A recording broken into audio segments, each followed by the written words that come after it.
Long before stone-lined wells, pumps or metal pipes, people still had to solve the same problem we face today. How to turn questionable water into something safe enough to drink. Rivers carried silt, ponds teemed with insects, and rainwater picked up debris the moment it touched the ground. Ancient communities did not wait for advanced engineering. They developed a simple, repeatable solution using one of the earliest technologies humans ever mastered: fired clay. The clay bowl filter was not crude guesswork. It was an early form of water science, refined through observation, failure, and survival necessity. How archaeologists discovered that clay bowls were doing more than holding water.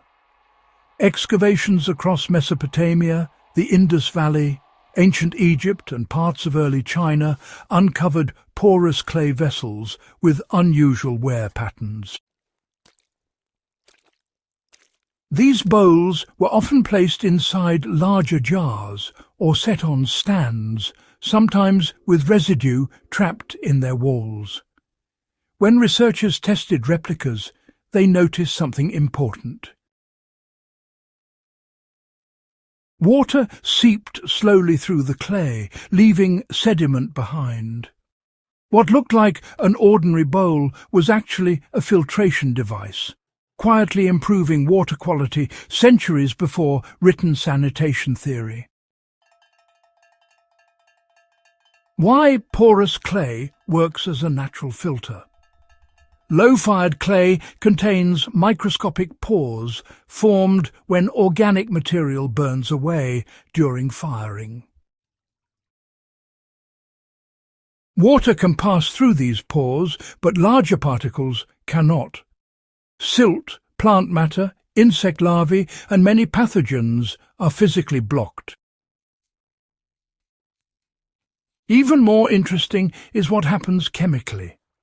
Clay surfaces carry electrical charges that attract bacteria and bind them to the walls. This means the water that emerges is clearer and often safer than the water poured in. So, you see, ancient people actually constructed these filters on purpose. These bowls were not accidents. Potters, well, they mix clay with things like sand ash or even finely chopped plant fibres to control how porous the bowls would be. They fired the bowls at lower temperatures than storage jars, making sure the clay stayed nice and permeable. In some cultures, folks would coat the inside of the bowl lightly with charcoal dust or even crushed pottery, boosting its ability to adsorb impurities. The end result was a vessel that was made to leak slowly and, quite predictably. So, here's how the filtering process worked in daily life. Water was poured into the clay bowl and, well, it was just left to seep through over several hours. The filtered water, you see, collected in a clean container below. This slow process really mattered. If the flow was too rapid, it would have just carried contaminants right through. That slow seepage actually maximised contact with the clay walls. Families would plan around this, often filling the filter in the evening, so by morning clean water would be ready for them. It was, low effort, low technology, and yet remarkably effective. Why did this method exist before wells became common? Well, you see, wells require tools, labour, and, of course, stable settlements. Early villages and seasonal camps really needed portable solutions. A clay bowl, for example, could be carried, replaced, or even remade locally. Even after wells appeared, surface water still required treatment. The clay filter did not disappear. It coexisted with wells for centuries, especially in flood-prone regions where groundwater could become contaminated. What modern science has confirmed about ancient clay filtration is, well, quite fascinating. Laboratory tests of traditional ceramic water filters show reductions in turbidity, bacteria and parasites. While not sterile by modern standards, the improvement is dramatic. And when combined with sunlight exposure or boiling, clay filtration becomes even more effective. The ancient method, you see, addressed the biggest threats first: visible contamination and biological load. Now, how this knowledge can be applied today in practical ways is, well, quite interesting. For preparedness-minded households, a ceramic gravity filter actually follows the same principles.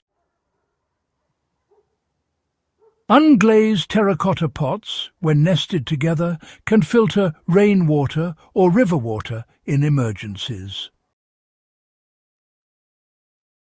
By adding crushed charcoal between the layers, filtration improves even further. This is not just theory. It's a direct continuation of ancient practice, just adapted with modern awareness. Step-by-step application using traditional principles goes like this. Start with an unglazed clay pot that seeps water slowly when filled. Place it inside a larger clean container, and of course, wash both thoroughly. Fill the inner pot with collected water and allow it to drip naturally. Discard the first batch to flush out any loose particles. Then simply refill and let gravity do the work. Clean the clay periodically by gentle brushing and sun-drying. This maintenance, mirrors ancient routines documented in early settlements. Why this method still matters for survival and resilience. Modern water systems are efficient, but honestly, they're quite fragile. Power loss, infrastructure damage, or contamination can leave people without options. The clay bowl filter requires no electricity, no chemicals, and no specialized parts. It relies on gravity, time, and material science understood thousands of years ago. That makes it resilient in a way, few modern systems are. What ancient people understood that we often overlook. They knew water clarity mattered, and they observed that slow was better than fast. They understood that materials interact with water, not just contain it. This was practical intelligence, not superstition. Their solutions were quiet, effective, and honestly deeply informed by lived experience. Why rediscovering this filter changes how we view ancient technology. The clay bowl filter, reminds us that innovation did not begin with machines. It began with attention. Early humans watched what worked and, repeated it.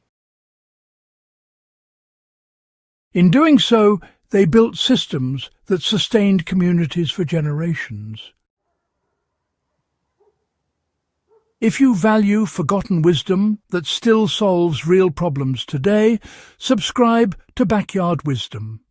Share this guide with fellow history enthusiasts and preparedness thinkers, and help keep these ancient solutions alive where they belong.